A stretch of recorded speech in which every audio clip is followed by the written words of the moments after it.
Good, how you doing? Doing good. We've talked a lot about aggressiveness and being aggressive and trying to kind of set the pace for the game and set the tempo. What does that do for you from a confidence standpoint to know that James and Andy and the coaching staff believes in you in that way? I mean, I think it gives confidence to not only me but the whole offense. And I think it's our preparation throughout the week, the way we prepare, and how detailed we are with our openers. I know, for me, I always send my openers into Coach K and Danny just to let them know what my favorite plays are, and I talk to some of the other guys on the team to figure out what their favorite plays are, and just trying to, get the ball to our best playmakers early in the game and as often as we can. And I think it builds confidence in all of us because it's getting us all into a rhythm. And then we're able to take those shots down the field, hopefully within, the first 15 plays to hopefully just like create an explosive off that. But I think Coach Kay and Coach Franklin do a great job of preparing us for every look that we can get because, sometimes you call the shot plays and the shot's not always there just because the defense takes it away. So it's about what the next progression is in our reads and maybe getting it down to the second or third progression, and that could also create an explosive too. Zoom, let's go to Audrey and Rich. Hey, Drew, thanks for your time. I'm wondering how you kind of seen Amari develop, and what do you think a performance like this past game maybe can do for his confidence kind of moving forward? Yeah, I mean, I think Amari has done a phenomenal job all year, and really since he's ever been on campus with me, since we enrolled in the same class and mid-year together. But I've just seen his confidence grow a ton over really the last year since Coach K's been here, and I think it started in spring with how he was performing during spring ball, and it transitioned into summer workouts and things like that, and also building that into fall camp.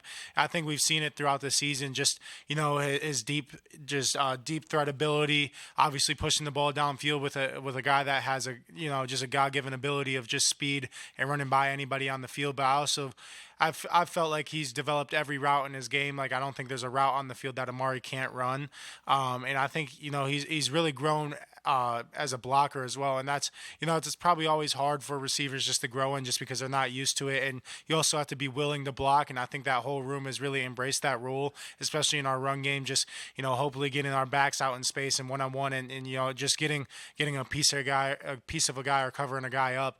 So I think Amari has done a phenomenal job of just getting better in any way that he can. And I think just his work ethic and dedication has really helped him just grow into the player that he's becoming. Let's stay on Zoom. We'll go Rich and then in the room to Bob. Hey, Drew. What have you seen from Notre Dame's defense, and how are their blitz packages similar and different from Boise's? I mean, I think, just turning on the tape, they're a very sound unit that also plays very hard and very physical. They're obviously very detailed and very well coached in what they do. There's not any MAs on film. Like they're not just leaving guys and dropping guys downfield in the pass game world. But I think it kind of starts up front. I think their D line is really good, but also their secondary is a really good secondary. Like there's obviously we're down to the final four teams, and there's not going to be a weak link on really any team. So I think it's just about executing the game plan that the coaches are going to have for us. But a lot of respect to these guys. They've accomplished a lot this year, have done a lot this year, and statistically their defense is really good, so it's going to be a really fun matchup. Let's go to Bob and then Deeper. Hey, Drew. I wanted to ask you about Kron Allen. James just talked about it. He showed the run that got called back, but it was a pretty spectacular run and also very well blocked. Have you ever seen him run angrier than he did on that play? I mean, maybe in practice, because that would be. It looks like that would be one that's going to be tough to beat. And what did you think of it when you saw it live, and then when James broke it down? Honestly, I think he runs like that every time he gets the ball, and I think that's just who he is by nature. He wants to punish whoever's in his way, and it's been like that since he's been on campus. And I think the first time I ever saw it was definitely probably the first contact that we had in spring ball when we were freshmen, and him just seeking out contact. You don't see a lot of guys just go out and seeking contact like he does, but I think it's a really big energy boost to the whole team, especially on the offense and for the O-line. I know it's a huge boost when they see Katron and Nick being very physical on the perimeter and finishing runs. But I think Katron's playing his best football right now. I think he looks really fast. He's doing a great job in pass pro, but I think Katron's game is really taking the next step, and it's been fun to see that. In the back, Tiefer. Drew, how you doing? Good. How you doing? Good. Coach Franklin mentioned just a couple minutes ago that these two teams are built similarly, kind of from a program standpoint, but also on the field, they play a lot of press man coverage, something that your defense does, I'm sure you're familiar with. What have you learned about taking those shots against a defense that maybe wants to give you those vertical looks, but also knowing sometimes those are low percentage throws and they might be trying to give that to you for a reason? How do you balance that as the quarterback? I mean, I think it's more of just, just feeling it out and just seeing like the different leverages that you get versus man coverage. And, because sometimes there's winners on certain routes with the leverage that you have and that sort of thing. But I think, Notre Dame in particular does a great job of, making everything contested catches. Like you said, there's not many, just open field or open throws downfield. And I think, one thing that's different about their DB room in general is they're a pretty tall DB room and lengthy in terms of their arm size. I don't think they have a DB shorter than 6 foot, which is really not common, I think, in college football in general. And they're a physical group. Obviously, they're not overly physical group because I don't think they have many penalties on the year, so they're very smart and disciplined with how they play press man. And it's going to be a great week for the receivers just to show their ability to get off press man and create separation. But there's definitely a balance to it. But I think it's more of the feel and the type of play that you're calling, just knowing if you have any man resets backside that are maybe better versus man coverage and throwing that ball down the field. So I think it's kind of a play-by-play thing and just kind of feeling out the game and who's running those routes. Let's go to Mike and then Mark. Right there, Mike.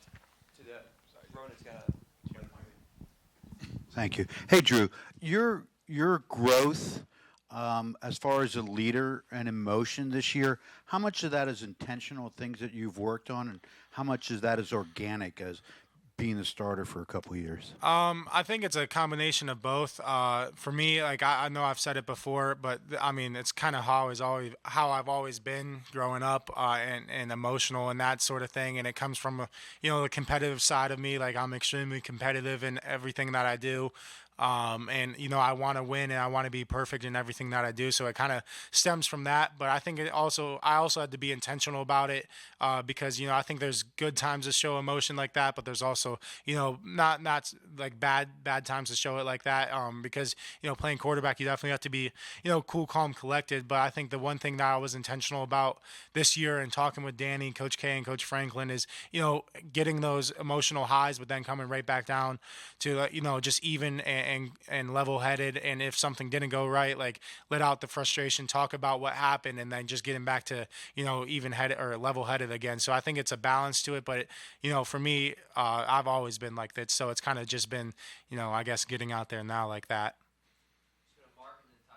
Drew, could you remind us who your roommates are, and how did you end up with that cast of characters as a QB with all those big dudes? Yeah, I mean, so I live with Drew Shelton and Dom Ruley, and I think it kind of started our freshman year together. So obviously, we're all in the same class. And we're both extremely close with Vanga. Vanga's on campus. We moved off campus. But, I think we kind of just grew together. Drew was one of the first people I met when I committed, and his mom was one of the first families that we really met in terms of my family. And it's kind of weird that we both have younger sisters and they're both named Ryan, which is, not common. so that was kind of cool. I think we always kind of hit it off. And then obviously, when Vanga got here, he was later enrolled, at least in our class, and I think just trying to spend as much time around him as possible, just because he was moving over from Washington. Obviously that's a extremely far place to travel, being away from home, and I know he's very close with his family and that sort of thing. So and Dom was kind of always with us when he first got here too, so we kind of just grew together as freshmen, and then it turned into us living together, and they're great roommates. And I love being around them every day, and they're great teammates to have. Hey, Drew. Wanted to read back something that Franklin said about Nick Singleton just a few minutes ago. He said, quote, "Obviously, we'd love to have him back in 2025, but if he decides to come out, we'll fight like heck to get him drafted as high as possible." I guess you never know how the staff's going to react when you have to get to that decision until you get to that decision. You just had a similar experience. What kind of feedback was the Penn State staff able to give generally to somebody who faces the end of the year, faces that kind of crossroads maybe in their career, and how does Penn State, I guess, look out for themselves, but also you can tell they're looking out for you at the same time? I mean, at the end of the day, I think it's the feedback that we get is it's never gonna be skewed one way or the other based on what Penn State wants you to do. Coach Franklin does a great job of being, giving all the information, as much information as possible to, guys that are, have those decisions to make. And I think the one thing that he does is he does a great job of just like not recruiting you, I guess. Like he's giving you all the information out there that there is, the good and the bad, and what other people are saying, and then his personal opinion, obviously. But he always tells you like, don't let what I say like affect that or anything like that. But I think for Nick, it's a good thing to have. Obviously, it's always good to have those decisions. It just means he's played well for his first 3 years here, but I know, him and me are wired the same ways in terms of like he's completely focused on Notre Dame and the task that we have at hand right now. We'll do one more question from Zoom. Adam Rittenberg, ESPN.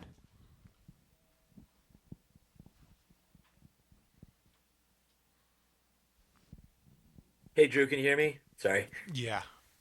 Yeah, thanks for your time. I appreciate it. I just wondering, kind of going through a full season with Coach Kotelnicki, you guys do a lot of kind of unusual things, even in unusual times and games. I'm just wondering from your perspective, how much you've kind of gotten used to that and just not knowing, even in maybe from the outside, what might seem like an obvious run situation, you guys might do something different from formation or just, kind of things that are out of the ordinary. What's it just like being inside that for a full season? I mean, I enjoy it a lot, and I think it's just because, it's a part of our identity. We want to cause stress in many different ways. Obviously, causing stress starts with the players and the type of, talent that we have on the offensive side of the ball, but it's also, making the defense communicate with, unbalanced and just unique formations that maybe they've never seen before or we've never put on tape. And it just causes a lot of stress on defenses, and they have to prepare for a lot of different exotic things. I personally like it a lot, and I think, the one good thing that we do with Coach K is he's always communicating like what type of or when those situations come up, like why he's calling it or when he's going to call it. Like it's a pretty big discussion in terms of, between the players, when we want certain plays to be called and the offensive staff as well. So, we're never caught off guard by when those play calls are called. And I think that's a real positive thing that Coach K does is just preparing us for every possible situation that he can call those sorts of plays. And then also it's on us to execute those plays. But, sometimes like the defense falls into it like they kind of did last game with a couple of them. But, we live with those because when those hit, their momentum swings for us. And, I think we do a great job and the offensive staff does a great job of putting us and designing those plays to, have the best success as possible.